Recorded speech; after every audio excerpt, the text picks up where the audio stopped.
Hi guys, this is Bell Channel 2018 and welcome back to my vlog. Kalat na kalat noon sa apat na sulok ng ka-showbisan ng chismis na nag-iisnaban at nagtatrash talk ang isa't isa na sina Yasmin Cordy at Nadine Samonte.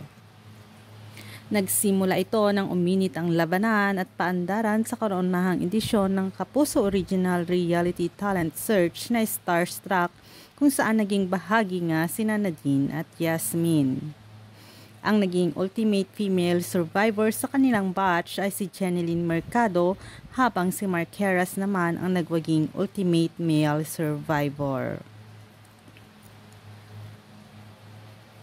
Sa panayam ng Fast Talk with Boy Abunda, mariing dininay ni Nadine ang kumalat na chika noon na nagtatarayan sila kapag nagkikita dahil hindi umano nila type ang isa't isa.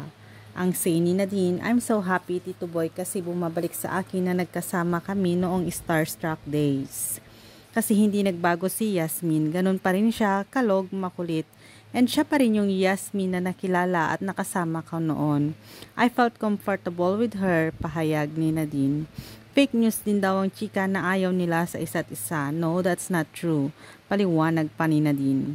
Walang isnaban at taraya na nangyari sa pagitan nila ni Yasmin kahit noong kasagsagan ng laban nila sa Starstruck. Yung mga taong sa paligid namin, actually akala nila nag-iinggitan kami.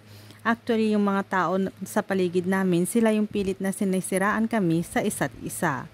Ang pagpapaliwanag pa ni Nadine.